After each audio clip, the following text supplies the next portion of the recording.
My name is Michael, a 30-year-old man.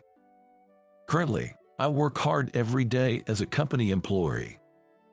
I'm busy, but I love my job, so I've always been focused on work from morning till night.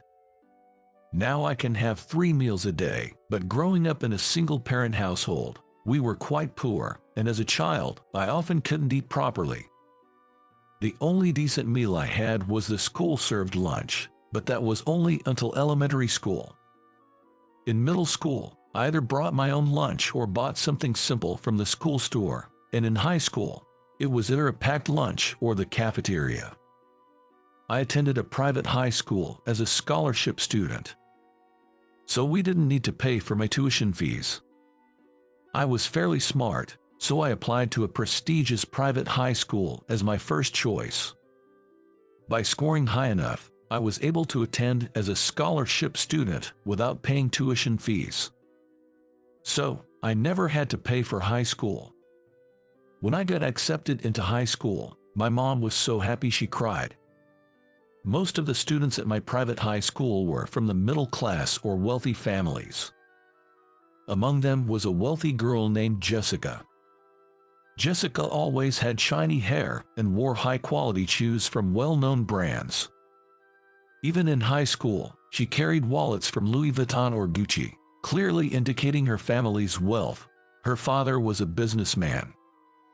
She always seemed to get whatever she wanted from her dad. I, having no connection to such luxury brands, was quite amazed by it, but then one day, an incident happened. Jessica's Gucci wallet went missing, causing a huge uproar in class. "Oh no, my Gucci wallet is gone. Someone must have stolen it." "Really? Jessica, do you have any idea who could have taken it?" Maybe. Someone from a certain place might be the thief, I guess." "Could it be him?" "Yes, the one who's here on a scholarship despite being from a single-parent family." "Hey, Michael, stealing isn't cool, man. Where did you put Jessica's Gucci wallet?" "Wait a minute, I don't know anything about it." "Don't lie, you're the only one who would steal it. Just give it back." "But I don't have it." "Don't bother making excuses. It's obvious you have it, Michael. Just return it. It was a gift from my dad and it was expensive. But I really don't have it."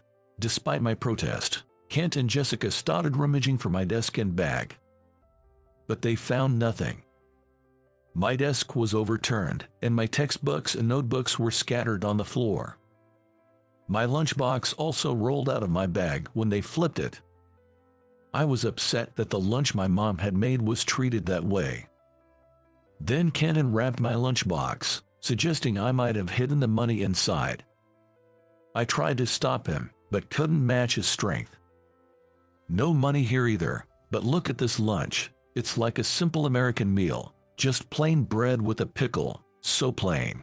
"Is this what you eat?" "I knew you were always eating your lunch secretly, but it must have been too embarrassing to show, right?" "That's..." Indeed, my lunch was plain. I felt a bit embarrassed about it and didn't want it to be seen, even though I knew my mom made it with love. That's why I always ate it somewhat hidden under my arm.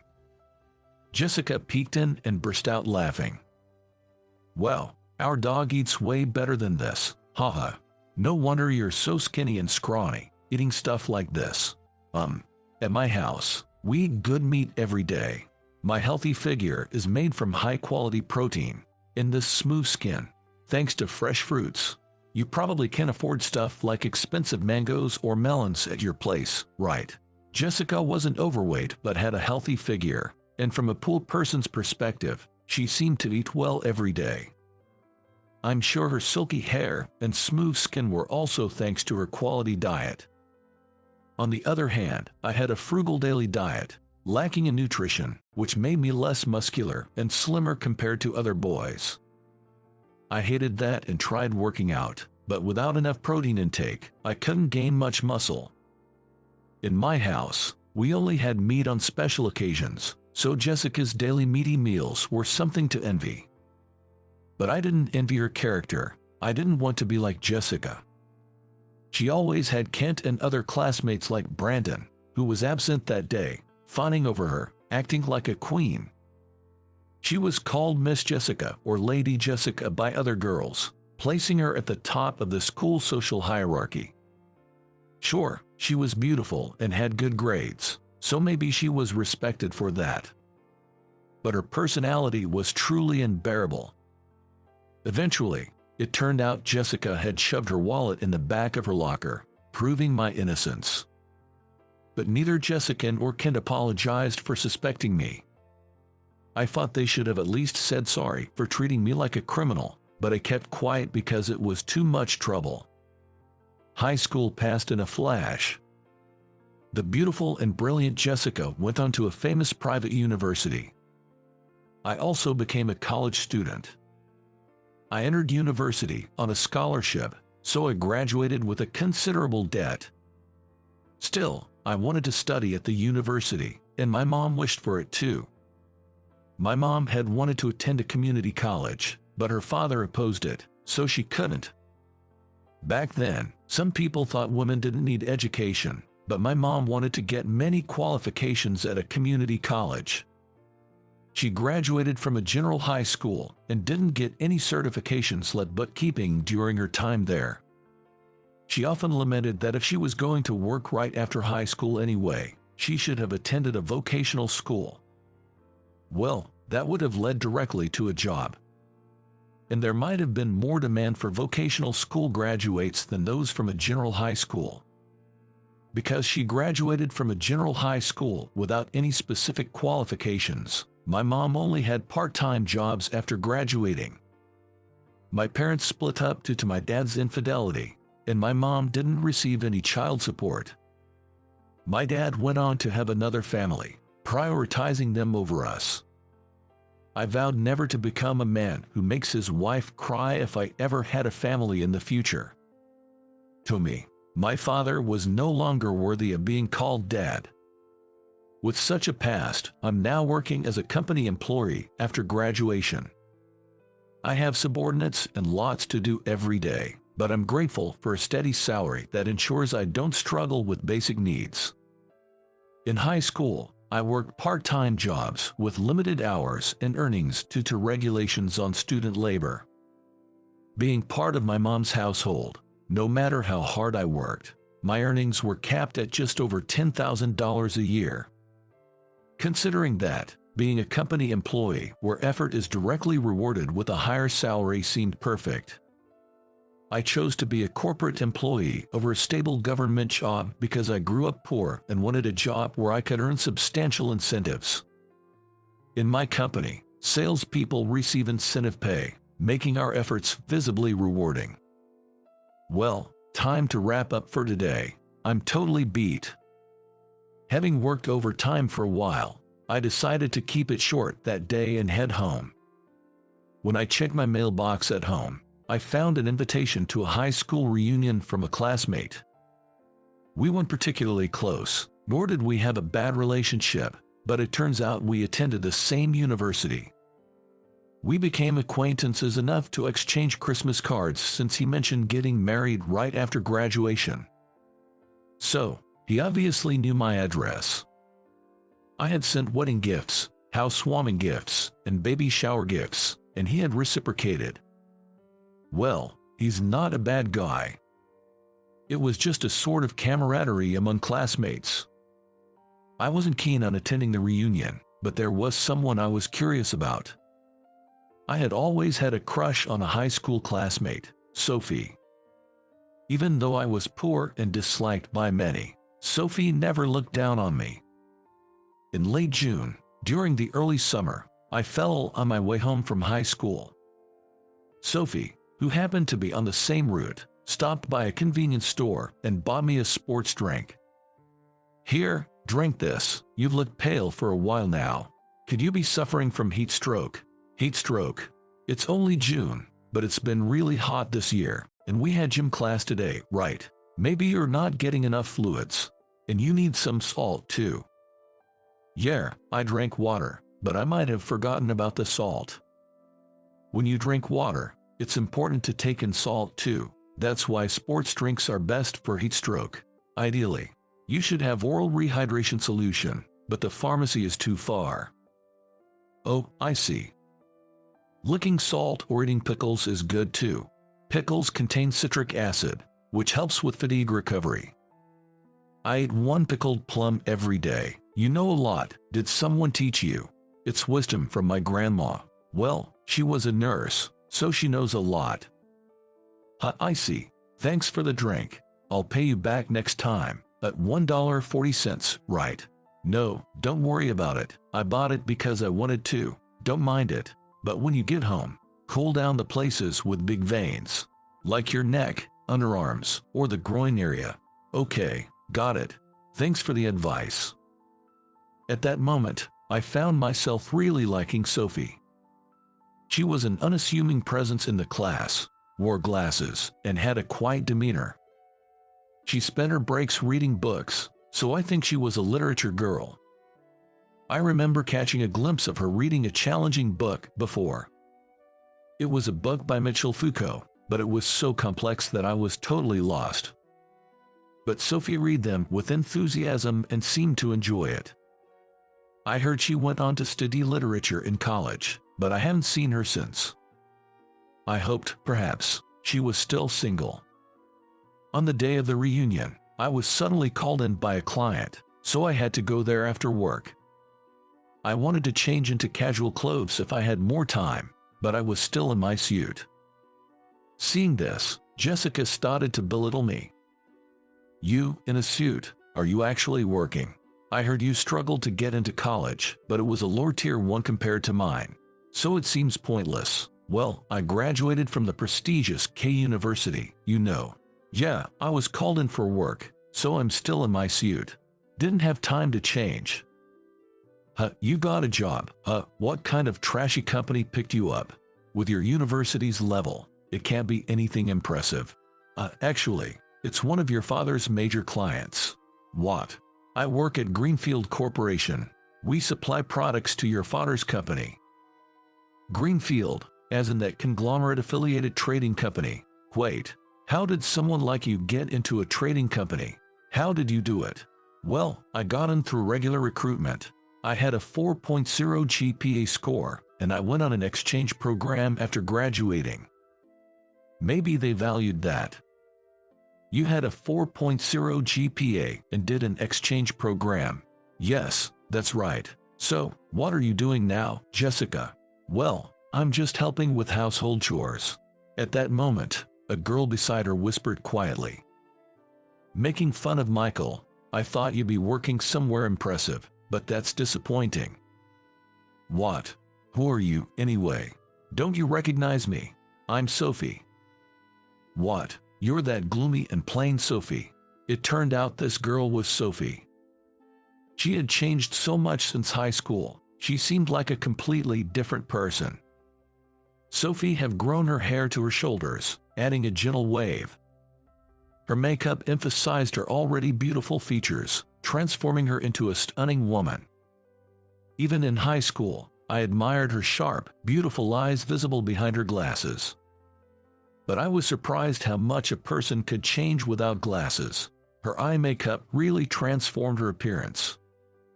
Jessica, now outshone by the beautified Sophie, seemed to be at a loss for words. It's such a waste for someone who graduated from a prestigious university to not even help with their father's business. Well, it's none of my business, and I don't care anyway. What are you talking about? I don't want to hear that from you. I'm preparing to become a bride, so I'm learning household chores from my mother. Learning household chores at this age, wouldn't it have been better to learn them earlier? I mean, most people can handle household chores by middle school. I'm thoroughly learning household chores to make a good marriage. I want someone who earns more than my father. Maybe with an annual income of $1 billion. Haha, Jessica, you should face reality. Guys earning $1 billion a year are usually already married. What? Who are you? I'm Kent. Guys earning $1 billion a year. Chances are they're already married. Jessica, you might still think you're all that, but we're 30 now. If you're serious about getting married, you'll have to make some compromises. You used to be on my side. Why would you say such things? It's just painful to watch. Everyone's got jobs or families, and then there's you, saying whatever you want. It's kind of pitiful. Brandon, you're terrible too. I've worked hard, attending cooking classes, learning makeup, going to matchmaking parties. It's just not the same. Brandon, you're the worst. Where do you work anyway?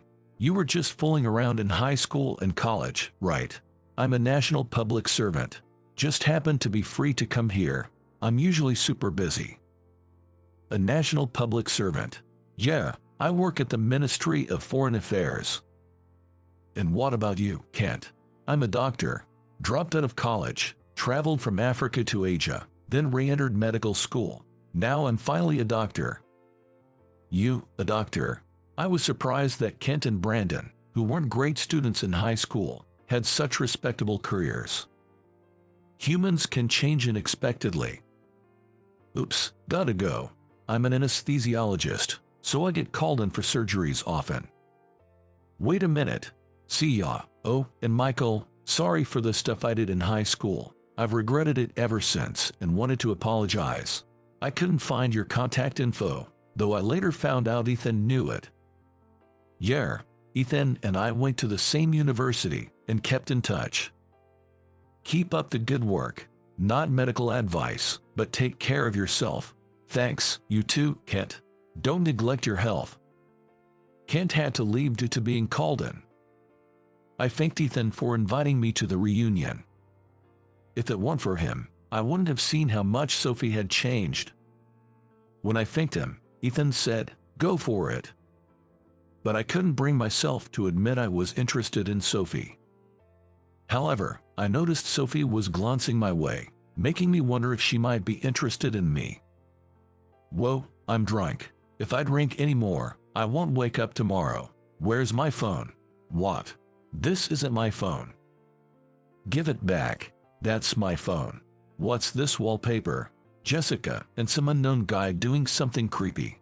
No, don't look. Brandon, quite drunk, had mistakenly grabbed Jessica's phone. The wallpaper was a terrible photo of Jessica and an unknown, chubby man in a compromising position. Seeing it made me regret everything. It was enough to lose one's appetite.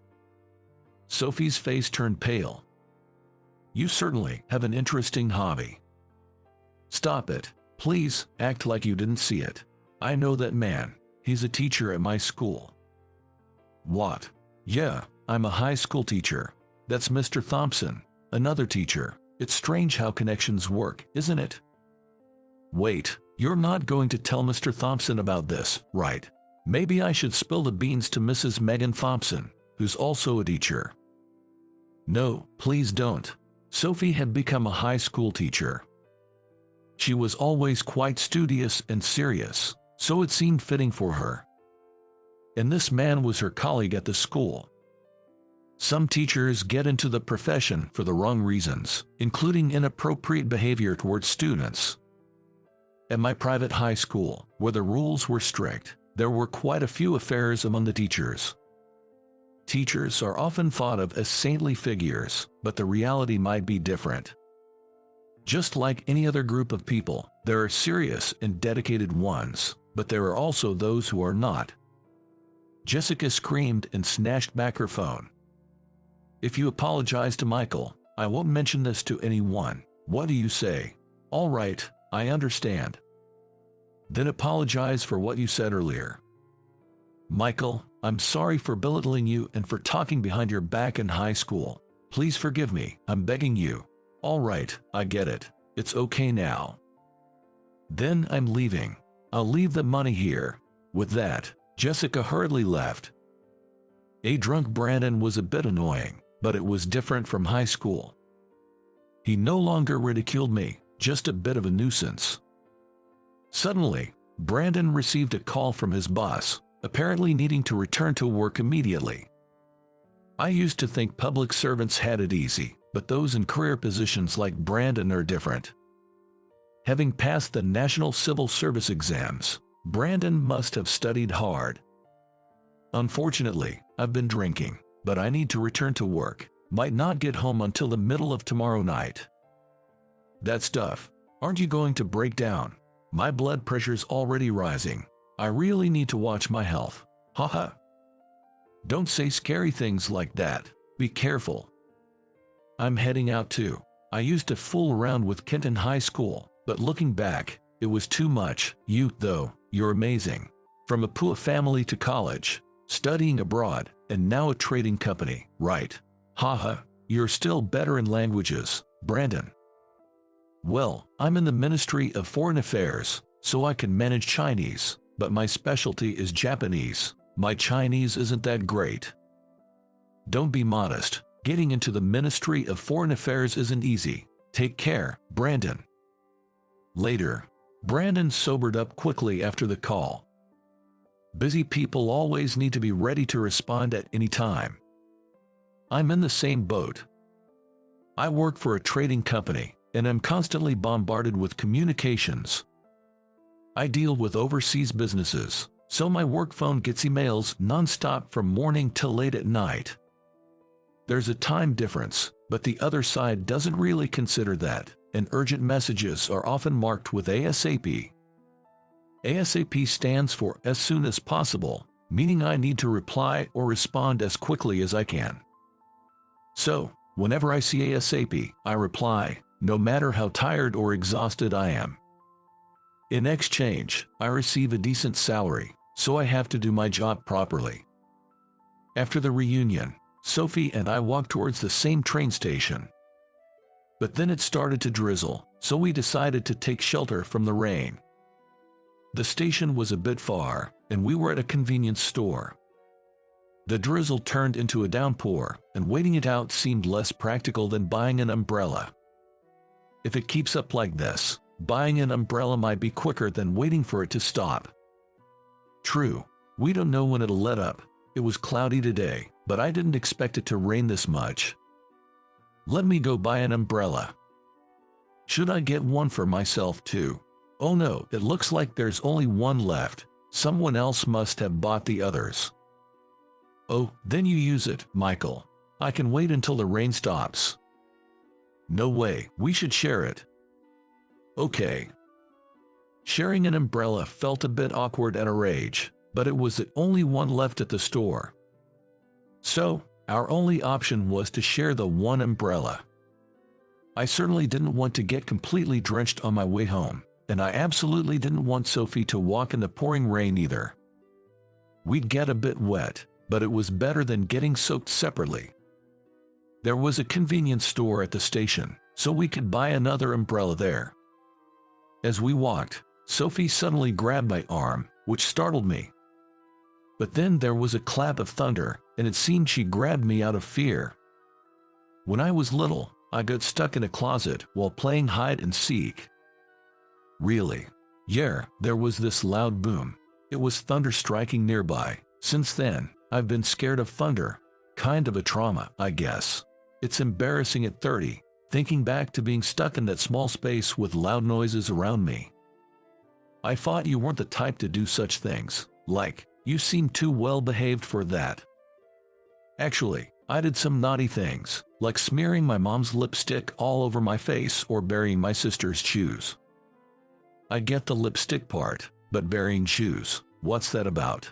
I used to think that if you bury something, it would grow, so I buried my sister's shoes in the garden, thinking new ones would grow. I was about 4 then.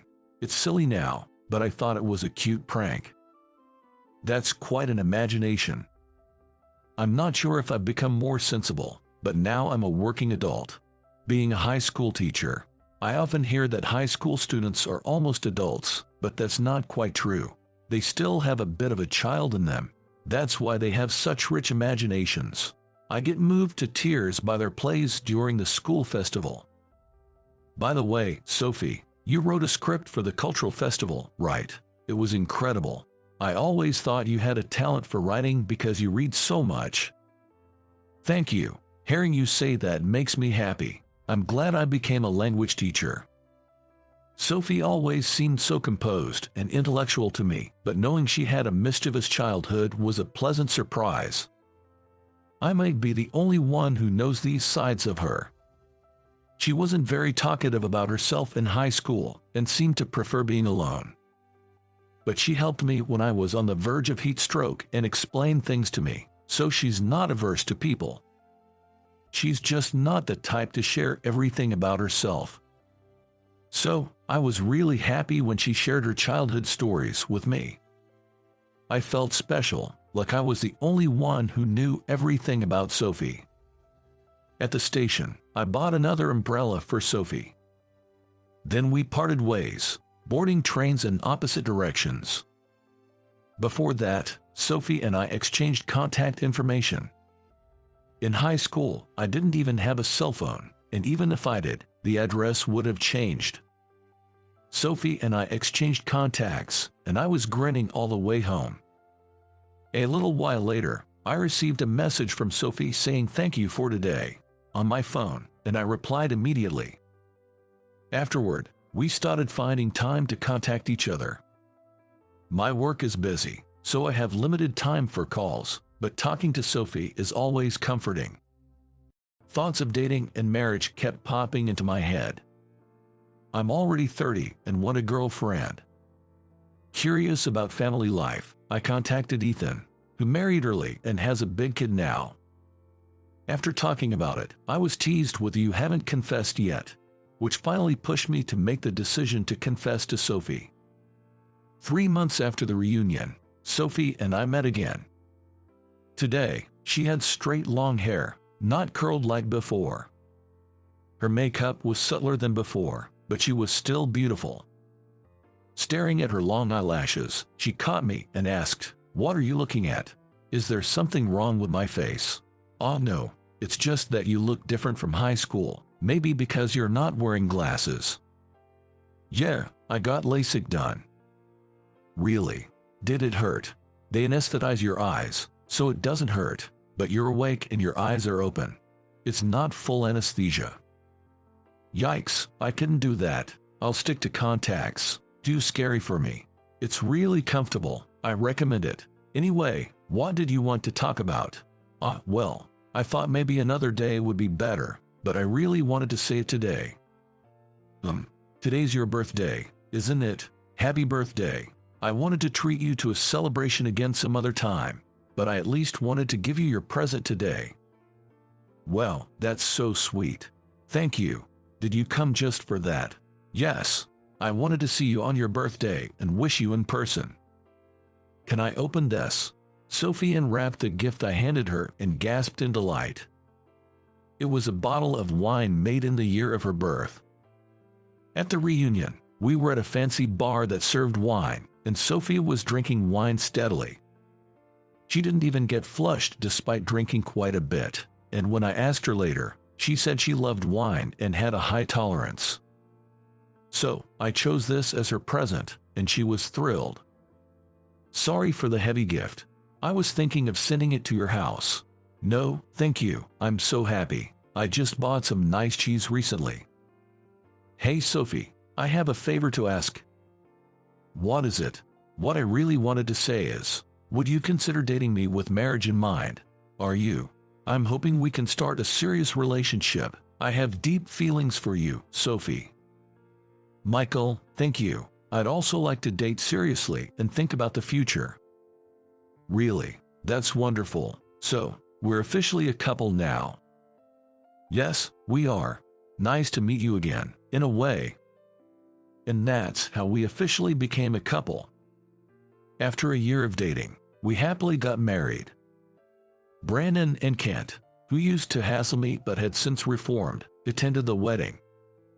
Ethan, who was also at the same university, came too, and I was really happy. Now, I'm looking forward to building a new family with